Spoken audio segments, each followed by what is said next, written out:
Hello மக்களே, வணக்கம். Welcome back to the channel. எல்லாரும் எப்படி இருக்கீங்க? ரொம்ப நல்லா இருக்கீங்க அப்படின்னு நம்புறேங்க. ஆடிப்பட்டம் ஆரம்பிச்சிருச்சு அப்படின்னா புதுவிதமான காய்கறிகள் மட்டும் இல்லாம நிறைய விதமான பூச்செடிகள் நமக்கு வந்து விதைகளாகவும் கிடைக்கும், நர்சரிகள்ல நாத்துகளாகவும் கிடைக்குங்க. புதுசா ஏதாவது நீங்க வளர்க்கணும்னு ஆசைப்படுறீங்க அப்படின்னா இந்த சீசனை நல்லாவே உபயோகப்படுத்திட்டு நம்மளுக்கு என்னென்னலாம் வளர்க்கணும்னு ஆசைப்படுறோமோ எல்லாமே இந்த சீசன்ல வந்து வளர்க்கலாங்க. இந்த சீசன்ல நல்லா வளரக்கூடிய இந்த டேலியா செடி இருக்கு இல்லையா, அதை வந்துட்டு வளர்க்கணும் அப்படின்னா அதுக்கான மண்கலவை என்ன, அதுக்கான பராமரிப்பு முறை என்ன, எவ்வளோ நாட்கள்ல வந்து பூக்கள் வைக்கும், ஸோ பூக்கள் வைக்க ஆரம்பிச்சது அப்படின்னா எவ்வளவு நாள் வரைக்கும் பூக்கள் வைக்கும், பூக்கள் வச்சு முடிச்சதுக்கு அப்புறமா அதை வந்துட்டு அடுத்த சீசனுக்கு எப்படி கொண்டு போகணும், எப்படி பராமரிக்கணும் அப்படின்னு கம்ப்ளீட்டான டீடைல் தான் இன்னைக்கான வீடியோல பார்க்க போறோங்க. ஸோ ஆடிப்பட்டம் ஆரம்பிச்சிருச்சு அப்படின்னா நமக்கு விதவிதமான பூச்செடிகள் எல்லாமே நமக்கு கிடைக்குங்க. நிறைய டிஃப்ரெண்டான கலர்ஸ் எல்லாம் ட்ரை பண்ணோம் அப்படின்னா கூட இந்த சீசன்ல நம்ம தாராளமா ட்ரை பண்ணலாம். இன்னும் குறிப்பா சொல்லணும் அப்படின்னா இந்த ஆஸ்டர், டெய்ஸி, டேலியா, அதுக்கப்புறமா உங்களுக்கு வந்துட்டு கார்னேஷன், ஜெரிபிரா மாதிரியான பொக்கேல வைக்கக்கூடிய அந்த கிளாடியோலஸ் மாதிரியான பொக்கேல வைக்கக்கூடிய பூக்கள் எல்லாமே நாம வீட்டிலேயே இந்த சீசன்ல தாராளமா வளர்க்கலாம். ரொம்ப ஈஸியாகவும் வளர்க்கலாங்க. சின்ன சின்ன டிப்ஸ் மட்டும் ஃபாலோ பண்ணிட்டா அப்படின்னா போதும், ரொம்ப நல்லா நம்ம வந்து வளர்த்து அறுவடை பண்ணலாம்.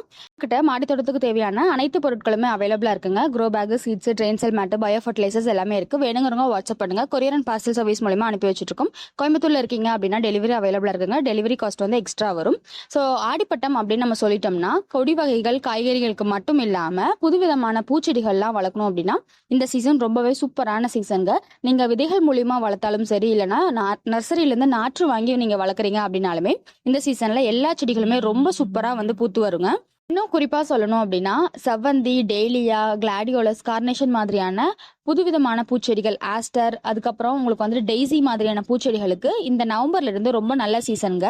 ஸோ நவம்பர்ல பூக்கள் பூக்க ஆரம்பிக்குது அப்படின்னா இப்பவே வந்து நம்ம நடவு பண்ணணும். விதை மூலியமாவோ இல்ல கிழங்குகள் கிடைக்குது, செடிகள் கிடைக்குது அப்படின்னா இந்த டைம்ல நீங்க நடவு பண்ணினீங்க அப்படின்னா ஒரு 2 மாசத்துல நல்லா வளர்ந்து கரெக்டா அந்த நவம்பர் ஸ்டார்ட் ஆகிற டைம்ல நமக்கு பூக்கள் வைக்க ஆரம்பிச்சிடும். ஸோ அதே மாதிரி நம்ம டேலியா வளர்க்குறோம் அப்படிங்கும்போது ஸோ டேலியாவை வந்துட்டு நீங்க 3 விதமா வந்துட்டு ப்ரொபகேட் பண்ணலாம். ஒன்று வந்துட்டு விதைகள் மூலியமா நீங்க உற்பத்தி பண்ணலாம். விதைகள் வந்து நமக்கு கடைகள்ல கிடைக்குது. விதைகளை பொறுத்த அளவுல உங்களுக்கு வந்துட்டு இதுக்கான பெர்சன்டேஜ் நம்ம வந்து சொல்லவே முடியாது. ஜெர்மினேஷன் ரேட் வந்து நம்ம சொல்ல முடியாதுங்க. அதிகபட்சம் ஒரு 40% ஜெர்மினேஷன் மட்டும்தான் நமக்கு கிடைக்கும். நாமளும் எவ்வளவோ விதைகள் நம்ம வந்து வாங்கி போடுறோம் இல்லையா. ஸோ இந்த மாதிரியான பூச்செடிகள் எல்லாமே வந்துட்டு ஹைபிரிட் சீட்ஸ் தான். அதுக்கான ஜெர்மினேஷன் ரேட்டை பொறுத்த அளவுல உங்களுக்கு வந்து அதிகபட்சம் ஒரு 40% தான் ஜெர்மினேஷன் அப்படிங்கிறது இருக்கும். ஸோ நம்ம வாங்கி போட்டு லக்கில் முளைச்சிருச்சு அப்படின்னா பிரச்சனையே இல்லைங்க, ரொம்ப நல்ல விஷயம். ஸோ அதை வந்துட்டு நம்ம கரெக்டாக மெயின்டைன் பண்ணி கொண்டு போனாலே போதும். அதே மாதிரி நீங்க டெய்லியா மேக்ஸிமம் டெய்லியா வந்து ப்ரொபகேட் பண்றாங்க அப்படின்னா கிழங்குகள் மூலியமா வந்து ப்ரொபகேட் பண்ணுவாங்க. கிழங்கு வந்துட்டு நம்ம வாங்கி வச்சோம் அப்படின்னா அதை வந்து கரெக்டாக மெயின்டைன் பண்ணோம்னா ஒரு 80-90% வரைக்கும் அதுல இருந்து ஜெர்மினேஷன் ரேட் ரொம்ப நல்லா இருக்குங்க. என்ன அப்படின்னா நம்ம கரெக்டாக அந்த கிழங்கு நம்ம பதியம் வைக்கும் போது தான் உங்களுக்கு வந்து சீக்கிரமா ஜெர்மினேட் ஆகி வரும். அதை நம்ம வந்து கவனிக்காம விட்டுட்டோம் அப்படின்னாலுமே சீக்கிரம் அழுகி போறதுக்கான வாய்ப்புகள் இருக்கு. எந்த விதமான கிழங்கா இருந்தாலும் சரி நாம இந்த முறையில தான் வந்துட்டு உற்பத்தி பண்ணணுங்க. ஒரு கிழங்கை எடுத்துட்டீங்க அப்படின்னா அதுல ஒரு குச்சி பகுதி மாதிரி ஒன்று இருக்கும் இல்லையா, அதுதான் வந்து மேல் பகுதி. அந்த செடி நல்லா வளரக்கூடிய பகுதி வந்துட்டு அதுதான். அதுல இருந்துதான் வந்துட்டு குட்டி குட்டி கணுக்கள் வச்சு செடி வந்துட்டு உற்பத்தி ஆகி வளரும். அதுக்கு கீழே பார்த்துட்டீங்க அப்படின்னா சின்ன சின்ன நூல் மாதிரி இருக்கும். இது வந்துட்டு வேர் பகுதிங்க. இந்த பகுதி வந்துட்டு மண்ணில் பதியற மாதிரி நம்ம பதியம் வைக்கணும். ஸோ இதுக்கு பாட்டிங் மிக்ஸ் அப்படின்னு பார்த்துட்டீங்கன்னா நீங்க கிழங்கா வாங்கி பதியம் போடுறீங்க அப்படிங்கும் போது அதுல எதுவுமே நம்ம கலக்க வேண்டாங்க. வெறும் மண்ணு, செம்மண் வந்துட்டு ரொம்ப கட்டி மாதிரி இருக்குங்க. ரொம்ப தண்ணி ஊற்றணும் அப்படின்னா கொல கொலன்னு ஆயிரும். அப்படின்னா இது கூட வந்துட்டு பாதி பங்கு ஆத்து மணல், அதாவது லூஸா இருக்கிற மாதிரி, நம்ம நிறைய தண்ணி விட்டாலுமே அந்த தண்ணி கீழே வடிஞ்சு போற மாதிரி பாதி வந்துட்டு செம்மண், பாதி வந்துட்டு ஆத்து மணல் இருந்துச்சு அப்படின்னா அதை வந்து நீங்க மிக்ஸ் பண்ணி போட்டுக்கலாம். கிழங்குகள் மூலியமா உற்பத்தி பண்ணும்போது கோகோபீட் வந்து சேர்க்கவே சேர்க்காதீங்க. அந்த கோகோபீட்ல ஈரப்பதம் இருந்துச்சு அப்படின்னா அந்த கிழங்கு வந்து சீக்கிரமா அழுகி போயிருது. இதை அவாய்ட் பண்றதுக்கு நீங்க அந்த கிழங்கை நீங்க பதியம் வைக்கும் போதே கொஞ்சமா பயோ ஃபர்டிலைசரை ஒரு லிட்டர் தண்ணியில ஒரு 5 கிராம் வரைக்குமே நம்ம வந்து பயோ ஃபர்டிலைசர் சேர்த்து அதுல கொஞ்ச நேரம் ஊற வச்சுட்டு அந்த கிழங்கை வந்து நீங்க வந்து பதியம் வைக்கலாம். அப்படி இல்லை பயோ ஃபர்டிலைசர்லாம் இல்லை அப்படின்னா வெறும் மண்ணிலேயே நீங்க வந்து பதியம் வைங்க. பதியம் வச்சு ஒரு 15-20 நாள்ல அந்த கிழங்குகள்ல இருந்து துளிர் வர ஆரம்பிக்கும். பதியம் வச்ச கிழங்கு துளிர் வச்சு வளர ஆரம்பிச்சிச்சுங்க. எந்த டைம்ல நம்ம மாத்தி வைக்கணும் அப்படின்னா அந்த துளிர் வந்துட்டு ஒரு 1 இன்ச் அளவுக்கு ஹைட்ல வளருது அப்படிங்கும் போது அந்த கிழங்கை நம்ம அப்படியே மறுநடவு பண்ணலாம். இதுக்கான பாட்டிங் மிக்ஸ் அப்படின்னு பாத்துட்டீங்கன்னா 1 பங்கு செம்மண் எடுத்துக்கோங்க. அதே அளவுக்கு தொழு உரம் இல்லைன்னா மண்புழு உரம் எடுத்துக்கோங்க. ஸோ கோகோபீட் வந்துட்டு சேர்க்கணும்னு அவசியம் இல்லை. இருக்கு அப்படின்னா ஒரு பாதி பங்கு கோகோபீட் சேர்த்துக்கோங்க. கூடவே வந்துட்டு பயோ ஃபர்டிலைசர் பஞ்சகாவியமும் சேர்த்துக்கோங்க. சேர்த்து நல்லா மிக்ஸ் பண்ணி இந்த கிழங்க நீங்க நடவு பண்ணலாம். நடவு பண்ணி ஒரு 15-20 நாளுக்குள்ள எல்லாம் செடி ஓரளவுக்கு வளர ஆரம்பிச்சிருங்க. நார்மலாவே உங்களுக்கு வந்துட்டு இந்த கிழங்கு மூலியமா உற்பத்தி பண்ணும்போது நிறைய கணுக்கள் வரும் இல்லையா, செடி வந்து கொஞ்சம் அடர்த்தியா தான் வளரும். இல்லை எனக்கு அப்படிலாம் வளரலைங்க, ஒரே ஒரு இடத்துல இருந்தா துளிர் வந்துட்டே இருக்கு அப்படின்னா அந்த துளிரை வந்துட்டு நம்ம கவாத்து தான் பண்ணி விடணும். ஸோ இப்படி நம்ம கவாத்து பண்ணும்போது தான் நிறைய பிரான்ச்சஸ் வச்சு நிறைய நல்லா புஷ்ஷுன்னு வந்து அந்த செடி வந்து வளருங்க.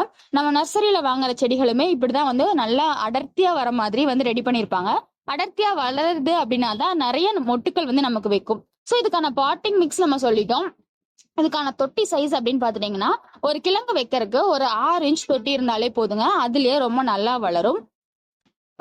இதுக்கு மேல பெரிய சைஸ் நீங்க வைக்கிறீங்க அப்படின்னா ஒரு 8 இன்ச் தொட்டி வரைக்குமே வைக்கலாம். அதே மாதிரி ஒரு தொட்டியில ஒரே ஒரு கிழங்கு மட்டும் வைங்க. பெரிய தொட்டியா இருக்குங்க, அதனால வந்து ஒரு 2-3 கிழங்குகள் வைக்கிறேன் அப்படின்னா அது வந்து வைக்க தேவையில்லை. நமக்கு வந்து பூச்சி தாக்குதல் வந்தாலுமே சீக்கிரமா ஸ்ப்ரெட் ஆகிரும். இந்த மாதிரி ஒவ்வொரு கிழங்கும் ஒவ்வொரு தொட்டியில தனித்தனியா வைக்கும் போது அட்லீஸ்ட் நம்மளால அந்த ஒரு செடியாவது காப்பாற்ற முடியுங்க. இந்த கிழங்க நம்ம மறுநடவு பண்ணதுல இருந்து ஒரு 45-60 நாளுக்குள்ள இதுல இருந்து பூக்கள் வர ஆரம்பிச்சிருங்க.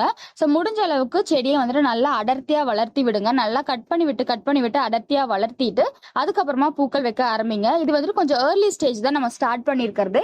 அதனால உங்களுக்கு நவம்பர்ல தான் பூக்கள் வைக்க ஆரம்பிக்கும். ஸோ இது வரைக்கும் இருக்கக்கூடிய சீசன்ல வந்துட்டு செடியை வந்து நல்லா கட் பண்ணி விட்டு அடர்த்தியா வளர விட்டுட்டோம் அப்படின்னாலுமே நமக்கு நவம்பர் ஸ்டார்ட் ஆயினதுக்கு அப்புறமா நிறைய பூக்கள் வைக்க ஆரம்பிக்குங்க. நம்ம கட் பண்ணக்கூடிய இந்த சின்ன சின்ன பீஸ் அந்த செடி இருக்கு இல்லையா, அதையுமே நம்ம வந்துட்டு பதியம் வச்சு அது மூலியமாவும் நம்ம இந்த செடியை வந்து உற்பத்தி பண்ணலாங்க. அதுக்கப்புறமா இதுக்கான வெயில் அப்படின்னு பாத்துட்டீங்கன்னா நல்ல வெயில வைங்க. அது வந்துட்டு ஒன்றும் ஆகாது. நம்ம வந்து கிழங்கு மூலியமா உற்பத்தி பண்ணக்கூடிய செடி நல்ல வெயில தாங்கி வளரக்கூடிய ஒரு செடி தான். முடிஞ்ச அளவுக்கு மேக்சிமம் வெயில் படுற மாதிரியான இடங்கள்ல வந்து வைங்க. இதுக்கான உரம் அப்படின்னு பாத்துட்டோம்னா செடி வளர ஆரம்பிச்சு ஒரு 40-45 நாளுக்குள்ள நம்ம கொஞ்சமா ஒரு கைப்பிடி அளவுக்கு தொழு உரமோ இல்ல மண்புழு உரமோ கொடுத்துட்டு வந்தோம்னா அது பூக்கக்கூடிய ஸ்டேஜ்ல வந்து நிறைய பூக்கள் வந்து வைக்குங்க. அவ்வளவுதான் இந்த டேலியா செடி வளர்க்கறதுக்கான டிப்ஸ். சின்ன சின்ன விஷயங்கள் வந்து கரெக்டா மெயின்டைன் பண்ணோம் அப்படின்னாலே போதும். நல்லாவே வளர்ந்து நிறைய பூக்கள் வைக்கும். குறிப்பா தண்ணி வந்துட்டு அளவா கொடுங்க. இந்த மாதிரியான கிழங்கு வகை செடிகள்லாம் அழுகி போறதுக்கான காரணம் வந்து நிறைய தண்ணீர் இருக்கிறதுனாலதான். இனி வரக்கூடிய சீசன்ல எப்ப வந்து மழை பெய்யும் எப்ப வெயில் அடிக்கும் தெரியாதனால தண்ணியோட அந்த செடி மண்ணோட ஈரத்தை தொட்டு பார்த்துட்டு செக் பண்ணிட்டு ஈரம் இருக்கா இல்லையான்னு பார்த்துட்டு தண்ணி கொடுங்க. செடி நல்லாவே ஹெல்தியா வளர்ந்து நிறைய பூக்கள் பூக்கும். ஸோ இந்த வீடியோ யூஸ்ஃபுல்லா இருக்கும்னு நினைக்கிறேங்க. வீடியோ பிடிச்சிருக்கு அப்படின்னா லைக் பண்ணிக்கோங்க. மறக்காம நம்ம சேனலை சப்ஸ்கிரைப் பண்ணிக்கோங்க. தேங்க்யூ.